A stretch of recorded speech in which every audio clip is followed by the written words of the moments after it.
Okay. Okay. Good afternoon. Hi, how are you? Well, thank you.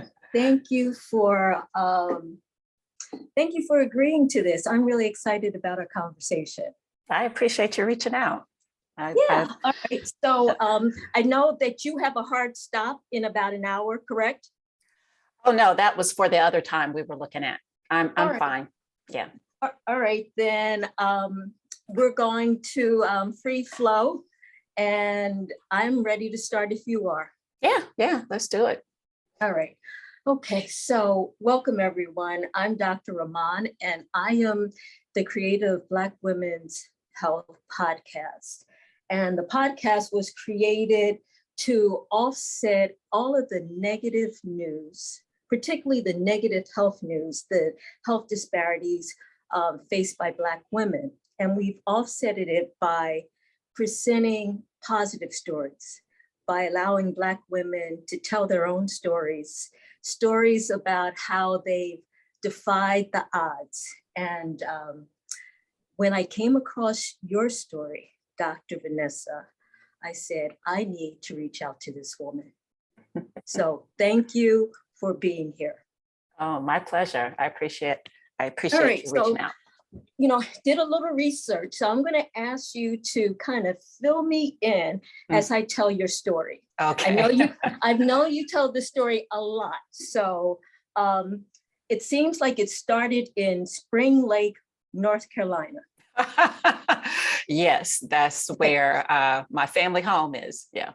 Born in Spring Lake, North Carolina. Well, born in Fayetteville. There's no hospital in Spring Lake. It's too small. But so Fayetteville is beside the Fort Bragg military base, and Spring Lake is on the other side of that. So, yeah. So, right. So I had never heard of Spring Lake. I Not Googled, surprising. It's a small town, about 12,000 people. Oh, is it that many now? When I was growing up, it was about 6,000. Wow. So south of Raleigh, North Carolina, and just north of Fayetteville. Okay, yeah. I've never actually looked at it on a map. I've never, it's interesting. So small town, grew up in Spring Lake, and then you went to Duke University for undergrad, and you graduated from Duke University School of Medicine, and I believe that was in 1997. Sound right so far? Yeah, okay. Pretty much. And from there, your residency was in California. Right. All right. And in, I guess it was 2004, you met a man. Ooh. Yes, I met a man. You met a man, and I guess it's safe to say that your life changed in a very significant way as a result of meeting this man. Yeah, in a lot of ways that I could have never predicted, for sure. Yeah, so I mean, he sounds like he must have been perfect. Well, it's been 17 years now, so perfect. Well, I would to think back 17 years ago, he probably seemed perfect. Met through mutual friends? Well, actually, that is what started the kind of romantic piece of it. But he was on the board of trustees at the hospital where I had done my training and stayed on as faculty in, just general internal medicine. Right. And, so I'm sorry, go ahead.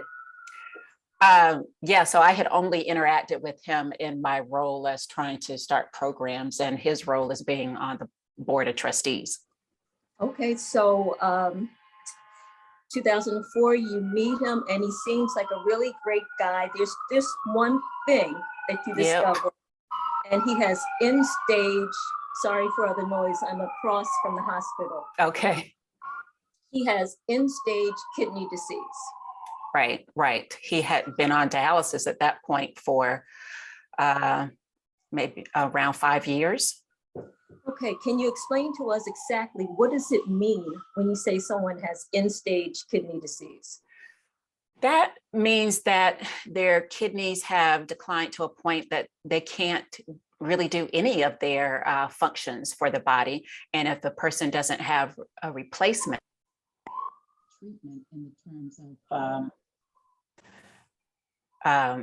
dialysis or kidney transplant, then they won't be with us for very long. And a lot of people assume that it's just about making the urine. And I'm about to post a video to try to help disabuse people of that feeling. But, the kidneys do a lot of different things. And so, and people don't necessarily know that is happening because there's really no symptoms until close to the very end. All right, so help us to understand what causes end-stage kidney disease. Well, in the US, the most common causes are high blood pressure and diabetes. But for my husband, his cause was thought to be like a combination of hereditary and environment. We don't really know everything about it. And his is focal segmental glomerular sclerosis. It's a mouthful, so we abbreviate to FSGS. Okay, and you touched on it briefly. Symptom-wise, how would someone know that they have? You really wouldn't.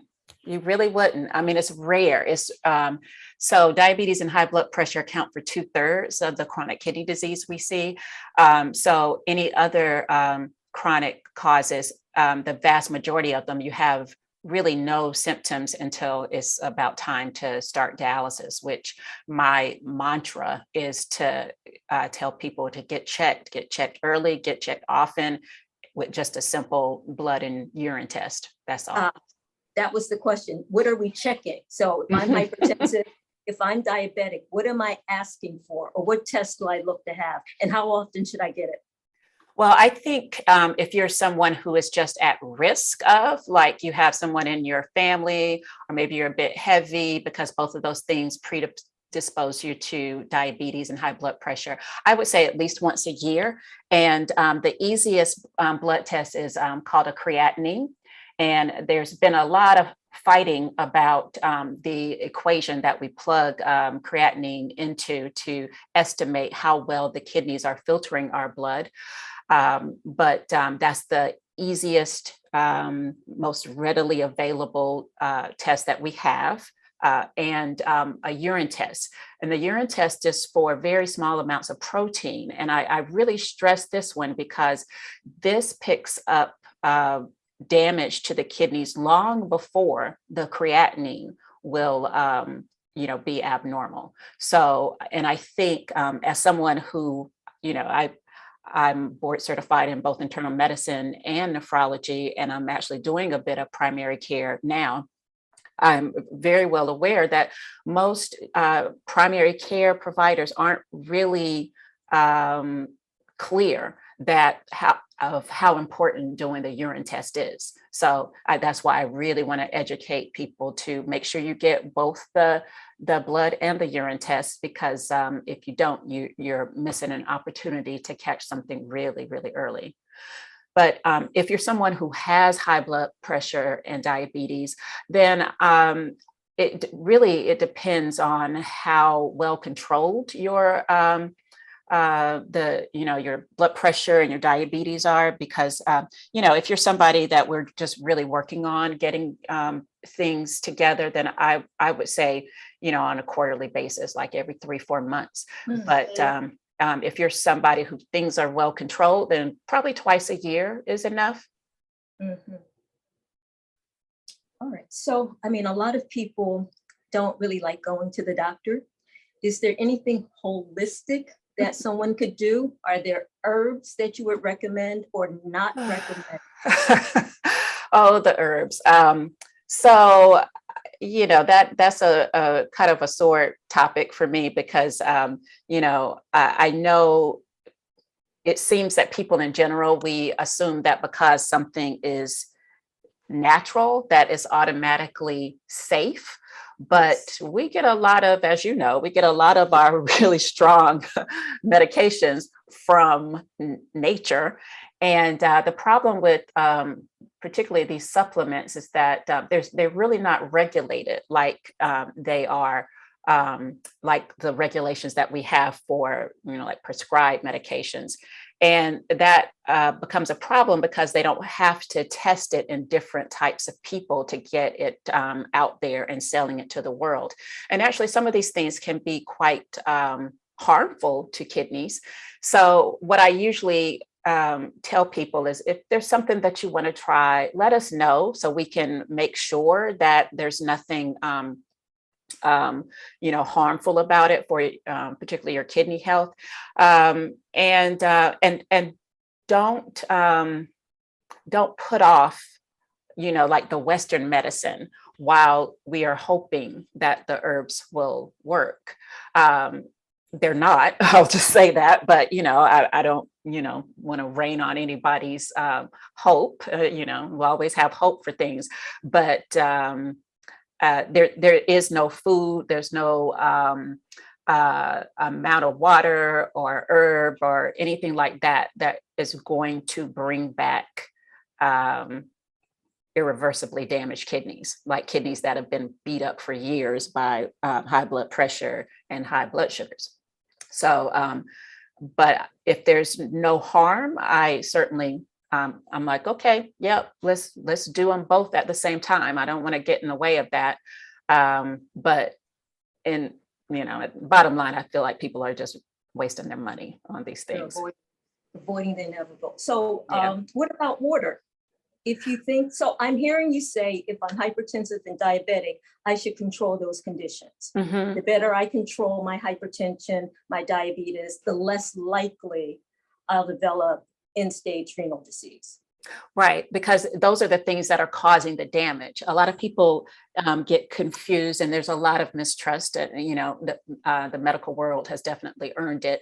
A lot of people think that we're keeping some special treatment for the kidneys from them because they're poor or they're Black or whatever. Mm-hmm. And, it's just not true. And what we have to do is to try to take away the things that are hurting the kidneys.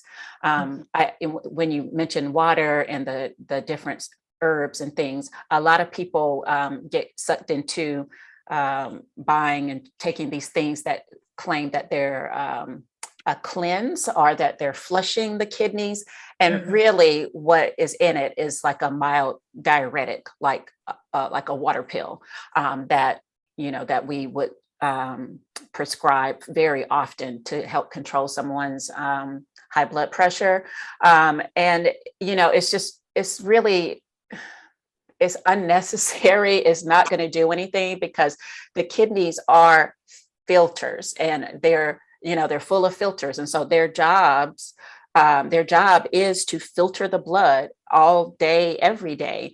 And, similar to the liver. The liver is there to act as a way to get rid of certain types of, waste that our bodies don't need anymore. So you don't need to flush them out, that they're doing the filtering.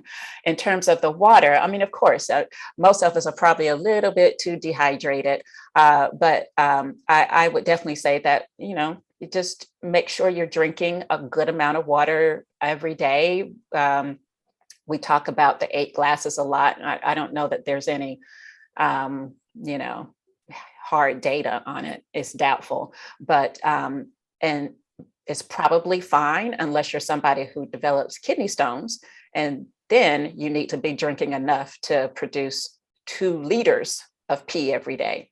And everything except alcohol and soda counts in that drinking 2 liters. Yeah. All right. So, I've heard other people say you should drink enough water so that your urine looks clear and pale in color. Would you agree with that? Well, clear is hard, but pale is good. What you definitely don't want is really dark, deep yellow, because that means that you're really dehydrated and that your kidneys are holding on to like every drop of water that they can. So, some happy medium is good. And I don't know, I wouldn't get too fooled by clear, because when my husband was on dialysis, he didn't pee that often, but when he did pee, it was clear. So this is, again, why I stress to people, don't think just because you're passing a little water, a little pee, that that means everything is all right. You know, what I stress, and what I'll be posting another video on this YouTube channel I recently started, that it really just says all pee ain't good pee. So to really let people know and educate them on what it is that our kidneys are doing for us. Okay, so back to your husband. Okay. This is before he became your husband. You met him, and in my research, it says that he told you shortly after you met that he had a lot of first dates, but he never had many second dates. Right. And yeah, please. Yeah. Well, most of us aren't really up for hard times in the beginning. I've certainly seen many times that, during my training and in practice, married people, even though they say in sickness and in health, sometimes when it gets to that sickness, folks leave, right? They run away. And it's really sad to see somebody at their worst, and then they just get kind of abandoned. So when people are just dating, and he would tell them about what he was going through, he was definitely, not invited to call again.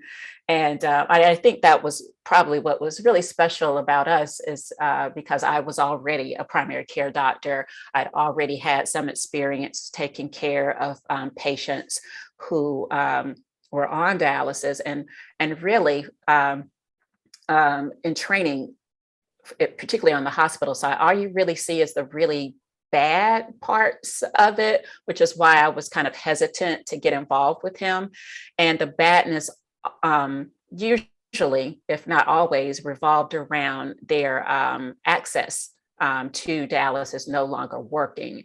And that is how we are able to connect a person to a dialysis machine, and their blood flows from their body to the machine, which is basically an artificial kidney, a filter that, and then the blood comes directly back. And I learned through my training and practice that some people think that means that all the blood is sucked out of their body and put in this machine and then brought back. So I like to make sure people understand that it's really only like 2 cups of your outside your body at any given time when you're on dialysis. So back to Robert, though, once having seen all of the kind of really train wreck type of things happening, what was important to me and what definitely eased my mind was just to know that he had a healthy access to dialysis. He had a fistula, which is, it's nothing foreign or man-made in that. It's just 2 blood vessels connected so that one gets strong enough to be able to withstand 2 needles being put in it 3 times a week, and kind of just sitting there for 3-4 hours each time. So and I write about this in the book. On our first date, I can't remember, I know it's in the book, but I asked about his fistula, and he just seemed so relieved to show it to me. And I could feel how strong the thrill was in it. And that's like this, kind of like it follows the heartbeat, and you can, because it's so close to the skin, you can like feel it, the blood rushing through, like with your pulse. And so that was really helpful for me. So I didn't need him to be completely healthy, but I needed him to be, in good shape for somebody with kidney failure.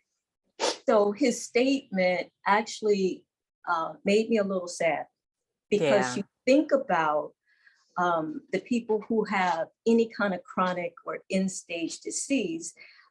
You think about the level of depression they may have. as a result of this condition. And, you know, you think about things about their sex life and intimacy and all those things that suffer. And who do they talk to about that?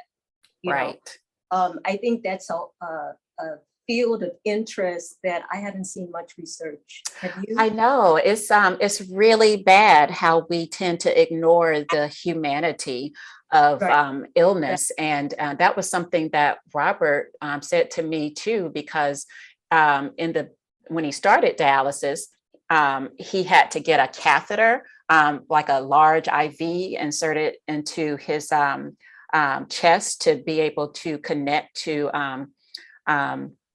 I mean, not in his lungs, but in a large blood vessel to connect into the machine. But what that means is that there's these, the ends, two tails of the catheter are hanging outside of your body at all times. And he was just like, who's going to want to have sex with me? I got this thing hanging out. And I hear a lot of the same things from, like people who have like a colostomy bag, all these, like, we are still sexual beings, regardless of what's going on with us. And it's really sad that most doctors, we're not trained to ask about it. And a lot of patients are really too embarrassed to ask. Right. Yeah. You would think there would be a support group or some outlet for that, but no. It's tough, Yeah. But in my experience, people have been so grateful when I ask about it, like particularly when I was taking care of dialysis patients. And really, it was only because one of our trainees did a presentation about erectile dysfunction in dialysis patients and testosterone levels dropping really low. And so I remember this specific conversation with a Spanish-speaking patient. So I was working with an interpreter on the little intercom system. And I asked him, are you having any problems with, your sex life? Like, do you wake up with an erection? And he's like, no, I don't wake up with an erection. And he says it in Spanish. And so then the interpreter has to say it back to me. But, and he's in this dialysis unit where there's, I had a fairly small unit, but there were like a dozen other people around it, most within earshot. But he was just so happy to, and not afraid at all to respond to my questions. Just waiting for someone to ask. Yeah. Just waiting to be there. All right, but back to you. So you meet this guy and he has a good fistula. Yes. That was sexy to me. I'm like, okay, we can do this, boy. Now, this is the part that I pause. I mean, you like him. You're not engaged. You're definitely not married to this man, but you volunteer your kidney. Yeah, a lot of people thought I was insane. And granted, I was, crazy in love, I guess you could say. But really, it had a lot to do what I could see through my involvement with him. Even as a primary care physician, I really had no idea of what happens in the kidney transplant system and how people actually get to being called for a kidney from someone who's passed away. And, sadly, I'm embarrassed that even through my training, we're always thinking about, the numbers and getting the orders right. Mm-hmm. This person is dealing with what they're living with. And so through the course of our relationship, just seeing, him not have, such good days sometimes. And, it can just be very precarious. You just never know what's going to happen. So it was the combination of seeing what he was going through, knowing the realities about how much better off a person is with a transplant as opposed to dialysis, but even better if you get a kidney from someone who is living versus someone who's passed away, because that's a fresh kidney. Your time that you can expect that kidney to last is, just that much better. So it was really when I went with him to an appointment as part of his transplant evaluation, when he was told that he had, he was getting to the top of the list. There were just so many inconsistencies and so many things that were said and done that really, gutted my faith in the kidney transplant system. And I was really just sitting there thinking, I knew that there were disparities by race and access to kidney transplant, where Black people were much less likely to get a kidney than others. But that involvement really made me see the system level reasons for why we have those disparities. It's just set up to be biased against Black people. And, a lot of folks within that world get upset when I say something like that, but it's true. And and it's still that way because folks really don't want to look at it. And that's the sad part. So what I could do in that moment is take him out of that system and give him one of mine. And honestly, I looked at it as, I hadn't even thought about it before that day, because I knew he was on the waiting list. He had, like 3-4 years on the waiting list. So I knew he was getting a little closer, but, and I just believed it was going to work out. Because, I had a few signs, but it wasn't until that day that I considered myself as his donor. And because I felt like, even if he can get a transplant within the next year, he might not make it there. And it, something might happen with his health or with, their, non-transparent bias system that, might not make it work out for him. So it was really because of that, and the fact that, it's like, I have 2, he needs 1. And I saw it as, I want this person, I care about them, I love them enough to want them to live the best life possible for as long as possible. I want him to be on the planet. So, it wasn't completely altruistic. There was definitely something in it for me. This guy is the love of my life. So, so it was all of that. And there was nobody was going to be able to talk me out of it. And, I knew it was kind of how it looked to give a kidney to a man that you had. It wasn't even a year that we had been together. And I had a young child from my prior marriage. So yeah, I didn't look, it wasn't a good look, but I have no regrets. If, I would do it again. If I had looking back and hearing this story, this was a fork in the road kind of moment for you. Oh, and yeah. It sounds like your perspective broadened. You knew about renal disease from the perspective of a doctor. And right. Now you were seeing it from the perspective of a patient. Exactly. And what patients have go through. And just to be clear, you're saying that when you saw it from the perspective of a patient, you started to see the racial biases?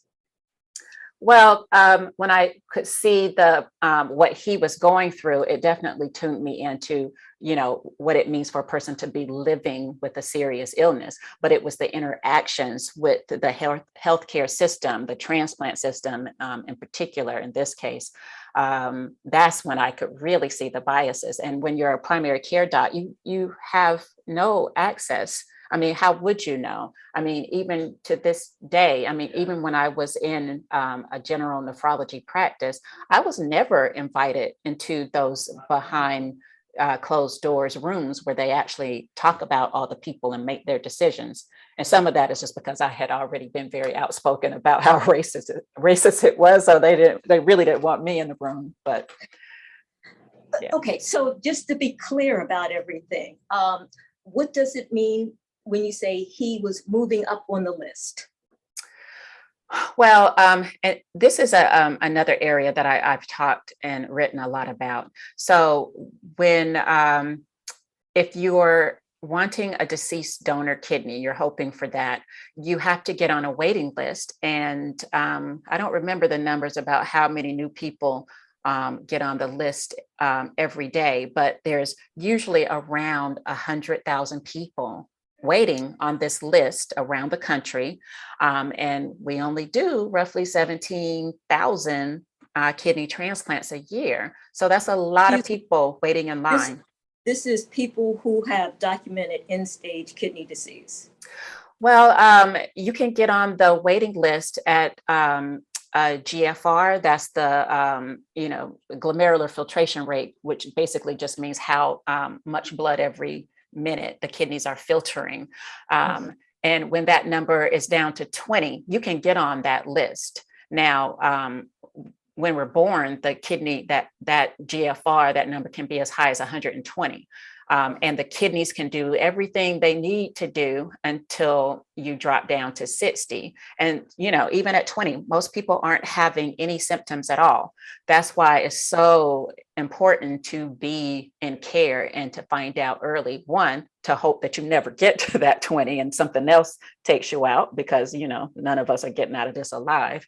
But, um, but also to make sure you get on that waiting list, that you get in that line as early as possible, because even with all the rules that they have about it, your time on the waiting list is still one of the most important factors in determining when you get a kidney transplant. So Robert, who had been in the care of a nephrologist since he was 16 years old and had been on dialysis since the age of 26, it just, he had to bring up to his nephrologist a year into dialysis, well, what about transplant for me? So that's where you start to see some of the, like unconscious, subconscious bias come in, because he should have been on that list like years before he even started dialysis, but he knew nothing about it. So, this is where it's so key that folks educate themselves, because there can be, most people don't start dialysis until that number is down to, say, 5. So it may not seem that far between 20 and 5, but it can be years. It can be so many years that I've seen people get what we call a preemptive transplant, that they're on the list, their name is called, and they get a transplant without ever having to do any time on dialysis. And of course, Black people are a lot less likely than white people to get a preemptive transplant. All right, so that we're clear, in terms of treatment for end-stage kidney disease, there are two options: dialysis or transplant. Of the two, or to forgo them both, but you wrap your head around that you're not gonna, okay, not gonna be here or that nothing long. at all. Okay, nothing at all, dialysis or transplant. Well, I wouldn't say nothing at all. I would say no replacement, but there's a lot, I personally think, because this is like my special area in terms of palliative care, in terms of providing support and symptom treatment for people who've decided to not have dialysis and just really aren't healthy enough to even be considered for a kidney transplant.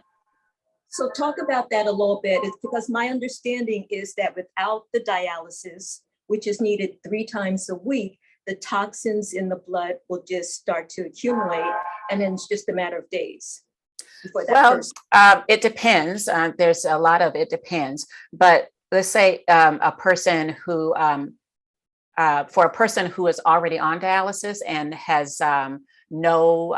doesn't make any urine at all, so like 0 kidney function, if they were to stop dialysis, they would probably pass away within like a week and a half, depending on how much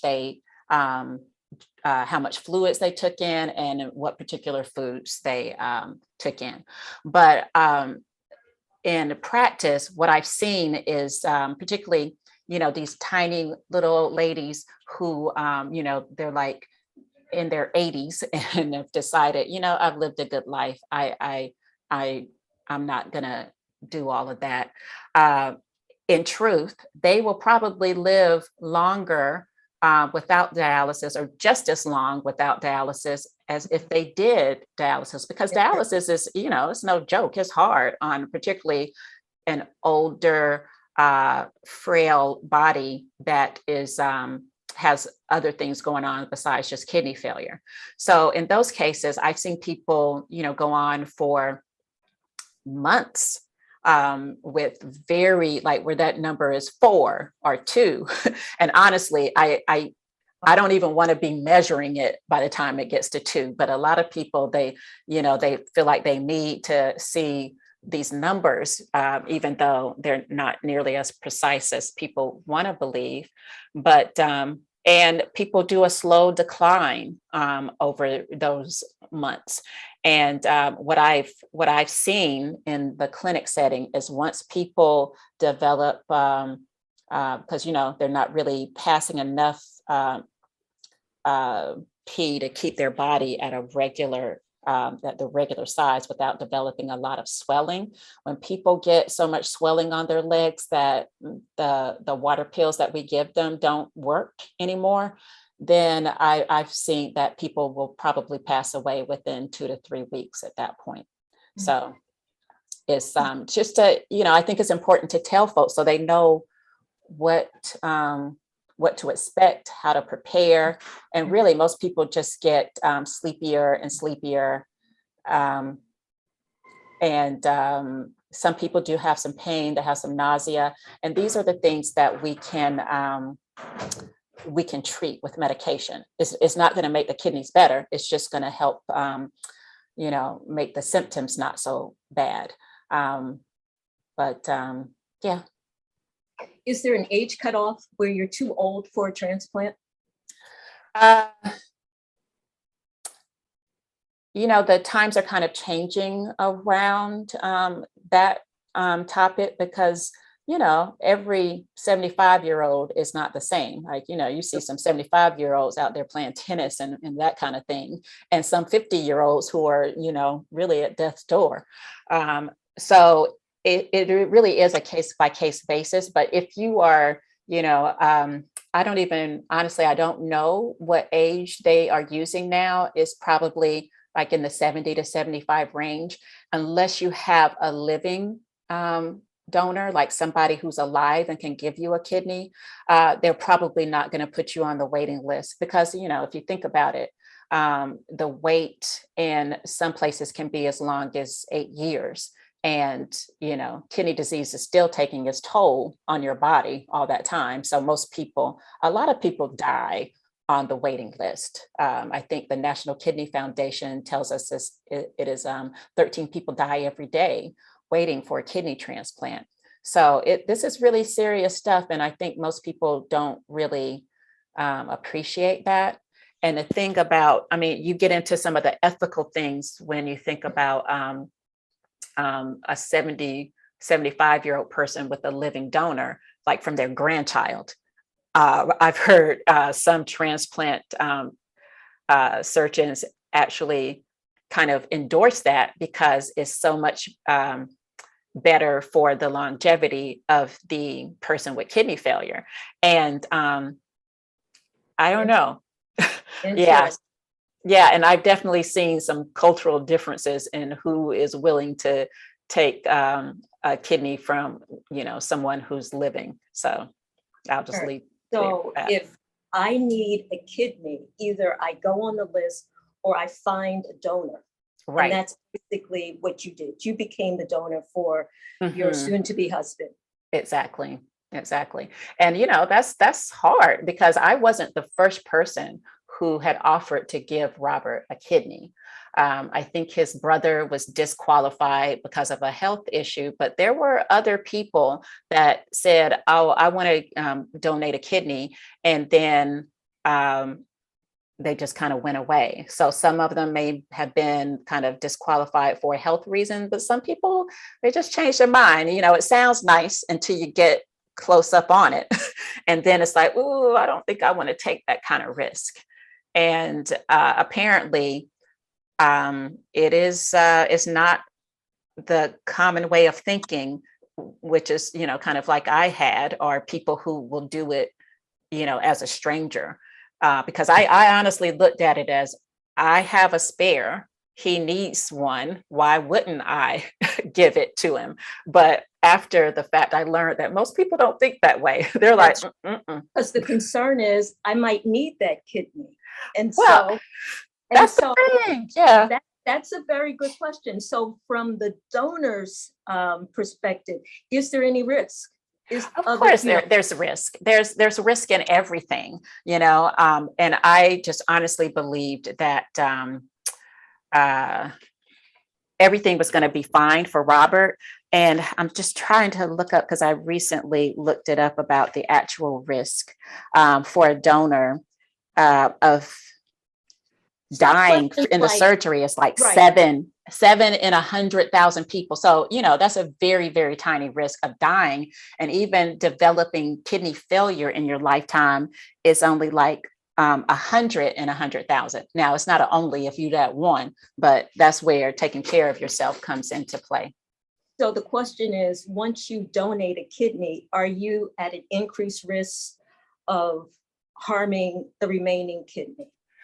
So what we know is that the remaining kidney is able to plump up and grow a bit to the point that it achieves 80% of the function that you had when you had the two kidneys. So it doesn't get back to perfect, but to me, I don't need perfect. I need good enough. And really the risk is how well you take care of yourself, because we're put through a lot of testing to make sure that we are healthy enough to live on one kidney for the rest of our lives. Nobody wants to lose somebody who's trying to donate, in the operating room, and nobody wants that person to end up needing a kidney in their later in their life. But that just means that you have to take care of yourselves. Like for me,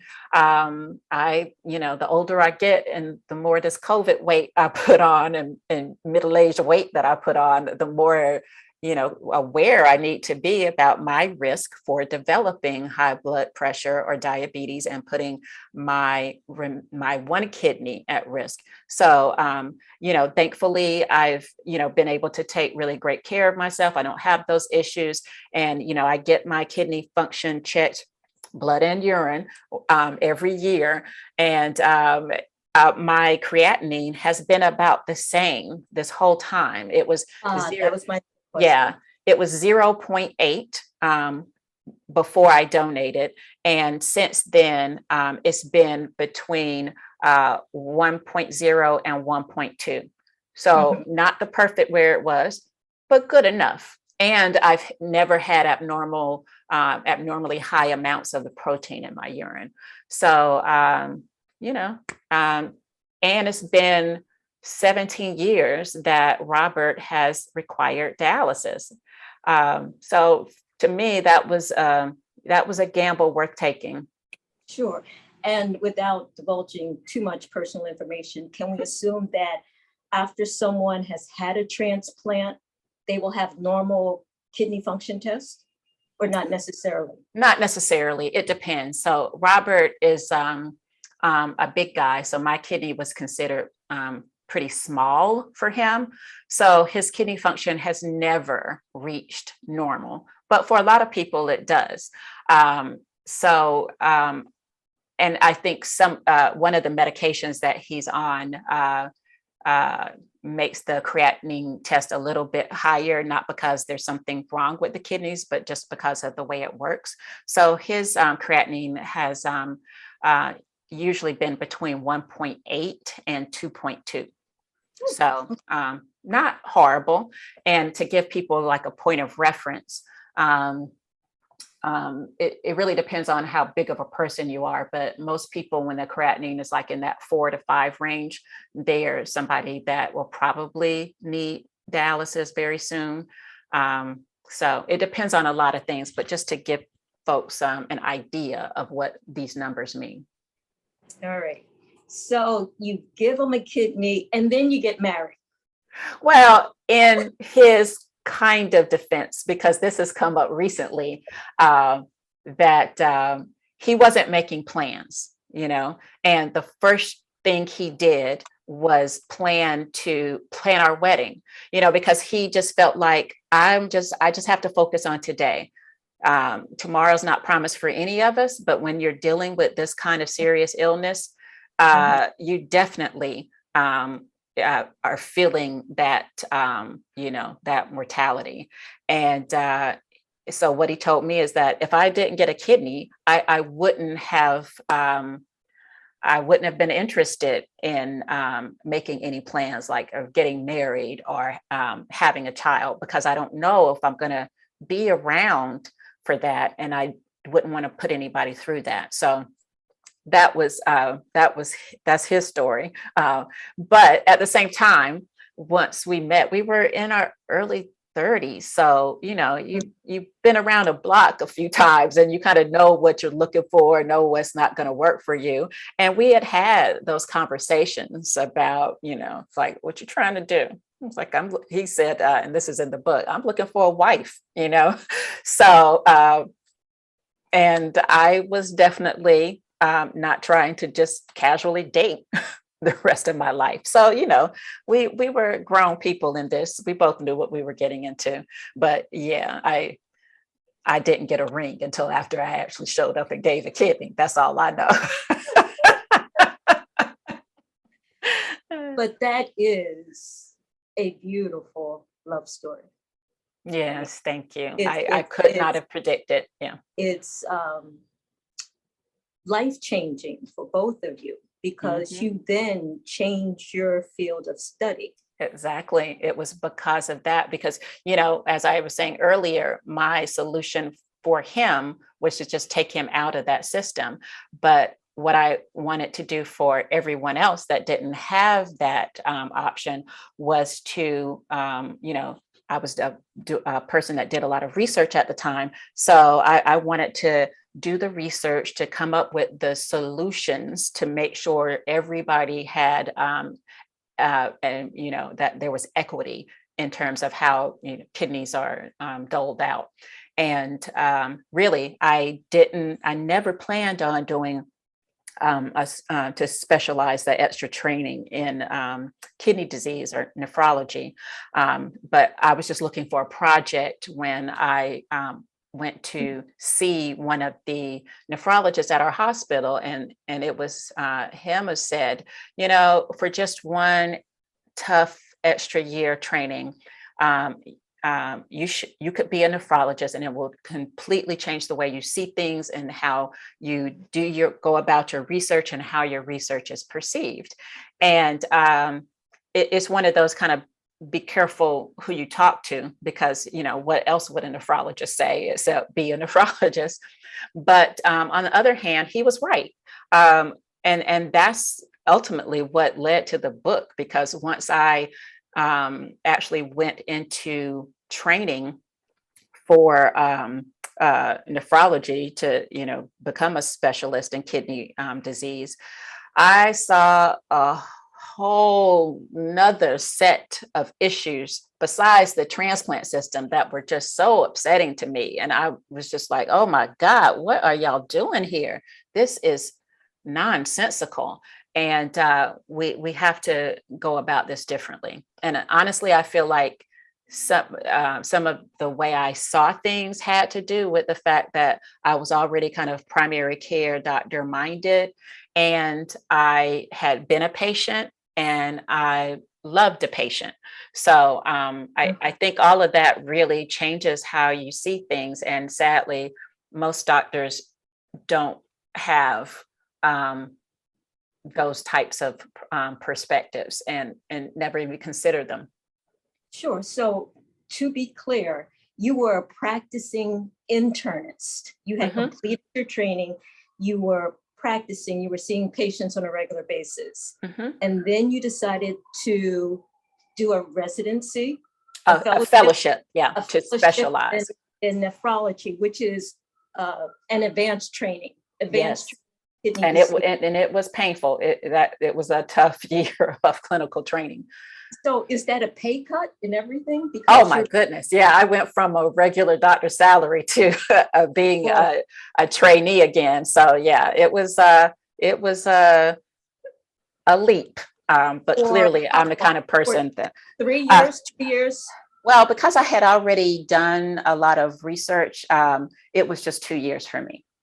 1 year for research and 1 year for the clinical. Okay.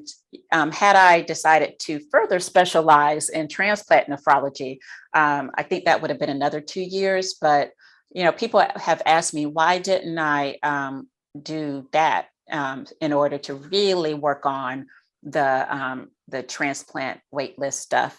And it's because I'd rather. I'm more about the primary care. I'd rather keep people from ever needing a transplant than to only take care of Got you. folks who are, In stage. yeah, Uh, with a transplant.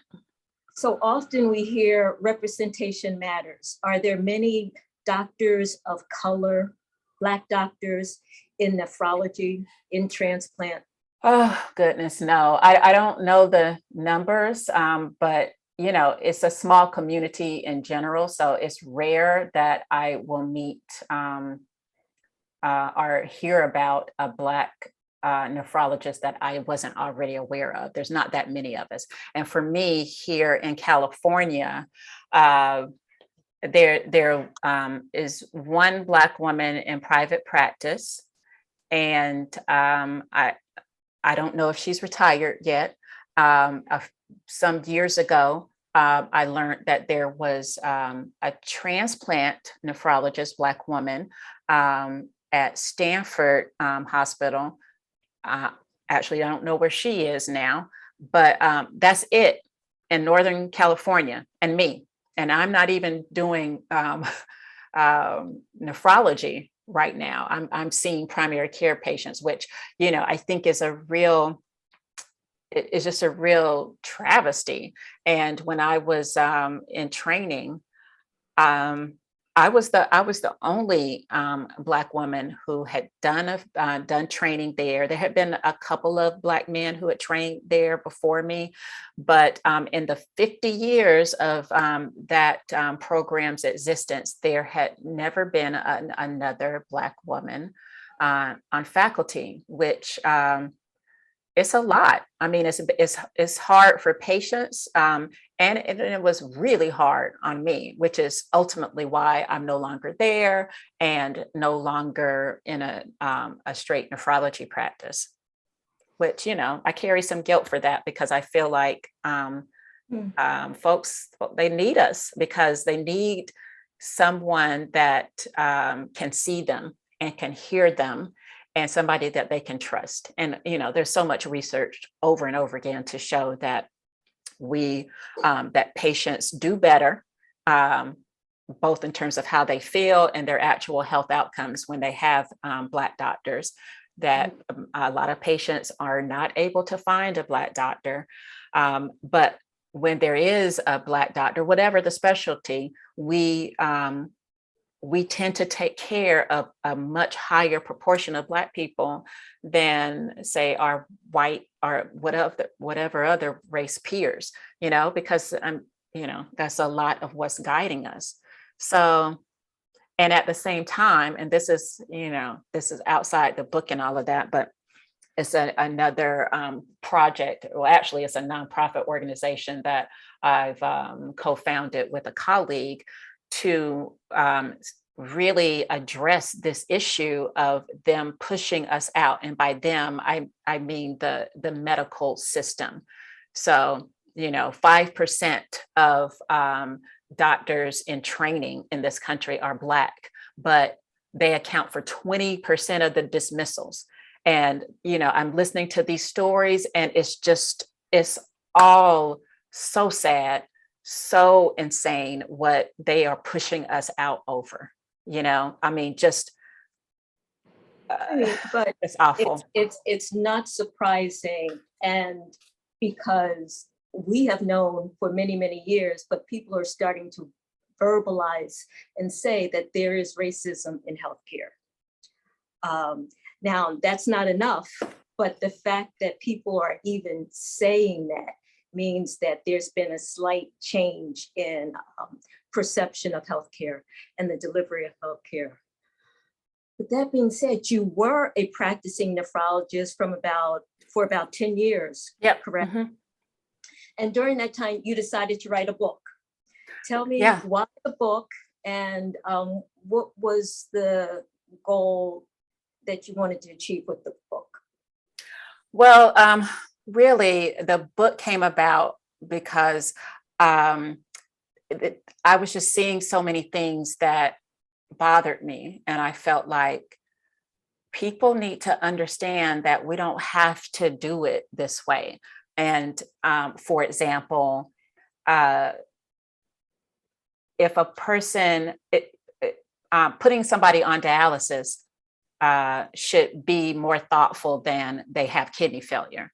Like, for example, we were putting people on dialysis who had cancer all through their bodies, or were 90 years old and had dementia. And so, they can't, they're like being tied down to get through it. I thought, this is insane. We have to be more thoughtful about who dialysis is recommended for. And on the other end, we have to be so much better about helping people, understand what's going on and coming to terms with kidney failure. So the ones who actually ought to be getting transplants or being on dialysis until they can get a transplant actually happens. So, and what I could see is that the stories were staying with me. Like my peers, I would try to talk about it sometime later and they wouldn't remember it at all.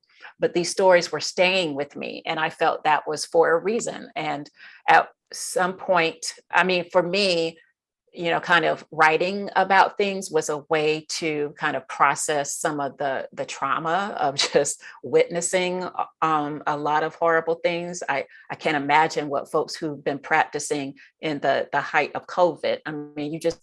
It's just too much to, keep functioning without, learning how to process it. And so it got to a point where I felt like I had enough to write a book about it. And what's interesting is that when I put together, this is what would be in the book, and, sought out a literary agent, a very good agent reached out to me and said, I really like your writing. I really want to work with you, but nobody wants to read a book about death, dying, and dialysis. You need to put your personal story in it, because my story was not going to be in the version that I planned. So, I was planning to blow by it in like 3 paragraphs. Yeah, I was doing this, and then I gave up a kidney. And so this is what I saw when I was in training and in practice. So I very quickly had to wrap my own head around, okay, I'm not just doing this really serious book. It's serious, but it's also part memoir. Like, it's at least 80% of my personal business is going to be in this book. And, but it wasn't so hard. That's a tough decision. You really, because your story is, it attracts attention. It draws people to the story, to the plight of kidney disease and dialysis. But would I go there without hearing this Black love story? That's the thing. And so it is. I could see. I think you got good advice. I think you got really great advice there. But you really had to open yourself up. I had to dig deep because, as being someone who has, of course, done a lot of reading, you can tell when somebody is writing like the story of their life, but not being fully honest about it. And what I wanted to do was to really go there, to really be honest about it. And it was hard and it was painful, and to, just write about some of the things, particularly the chapter where I talk about how Robert and I weren't ever able to conceive, even after going through so much, treatment to try to make it happen. But I felt that was important because, if somebody is doubting that you're telling the full truth in one area, then they're going to doubt it elsewhere. And I wanted people to know that you can trust what I'm writing here. I'm putting it all out on the table, and it was important to me to write it in a way that just anybody walking down the street could, pick it up and read it and understand, and that you didn't need a PhD to really be able to get something out of it. My reason for writing this was to be able to educate as many people as possible about what's really going on and what this is really about, so that you can make really informed decisions for yourself. And, in that respect, I think it was really important for me to talk about all the details of what Robert went through and what I went through as a donor and what we've been through together after transplant. It's not all rainbows and sunshine. There's, it's still treatment for kidney failure. But again, it's been 17 years. Tell us the name of the book. Oh, right. Yeah. The name of the book is Hundreds of Interlaced Fingers, Kidney Doctors Search for the Perfect Match. Marketing picks the title. I did not pick the title. I was going to say, that's a very interesting title. Well, I did it to myself because there's a part in the book where I'm describing so that, anybody can understand the anatomy of a kidney on the microscopic level, and so I describe the, there's the glomerulus, the filtering unit, but then there's the, this capsule that actually forms the filter. And I said, it's like an octopus with, lots and lots of fingers intersecting, hundreds of them intersecting, interlacing. And so the editor is like, ooh, hundreds of interlaced fingers. Okay. And they weren't budging off of that one. So, but yeah, it needed to be something romantic, they said. And, the writing process was tough. Just in terms of, it's not just the writing itself was hard, but then working in this team of, I kind of butted heads quite a bit with the editor. But at the end of the day, I think the book, it turned out better than I could have made it by myself. So, which is why I'm willing to do it all over again. And that was some of my reasoning for wanting to leave my academic job, because I was just getting to a place where I just didn't have time to sit down and write. And so I'm working on, I have another couple projects now. Then there's the nonprofit that I mentioned, Black Doc Village, where we're really gonna do everything we can to support and advocate for more Black physicians to increase our numbers, and ultimately with the goal so that the Black community can have the best health possible. And then I mentioned it earlier, I have this little YouTube channel. That's my Southern thing, putting everything as little. But I've started a YouTube channel, and it's called Real Kidney Talk with the People's Nephrologist. And my husband is like, oh, that's a mouthful. But, in the introduction video, I do tell how I came to calling myself the People's Nephrologist. It's not, all of my own ego and narcissism. Somebody else actually called me that because of the way that I was able to intervene in her family in a way that none of the other doctors had or taken the time to, and explain things in a way that, in this case, her mother could really receive, and it changed their lives. And so I take great pride in being able to talk to folks, meet them where they are, and not be condescending or not talk over their head all at the same time. So when she started publishing that, tweeting and Instagram and that kind of thing, I took it as a badge of honor. And I thought, I'm going to lean into this, and I'm going to start this YouTube channel.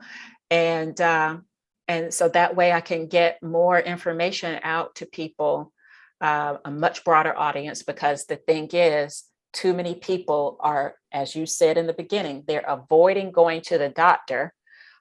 So our traditional education, health education, you have to be in a clinic or be in a hospital to get really in-depth, accurate information. So this is my way of reaching out to people in a way that maybe will help bring them to care. At least that's my hope. Absolutely. I think that's a fantastic idea, because there isn't anyone that I know that doesn't go online to research information. That part. Dr. Google, And there's a lot of nonsense out there. So at least I'm putting a bit of truth. Information. Yes. We could go on and on and on. And we did not even touch on race versus racism, and racial disparities. That's a whole nother topic. It really is. But it just seems like your horizon is just expanding. It's growing from an internist to a specialist to now a writer, an advocate, a speaker. I mean, it just keeps growing. And so even more from Spring Lake, North Carolina. From Spring Lake. First doctor in my family, all of this. So it's been quite a ride. And I honestly, I feel like I'm really just starting. You're having an impact. And so thank you. That's my hope. That is my hope. Yeah. Thank you so much for having me on. And I'd be happy to come back and talk about all the race. Absolutely. We need to too.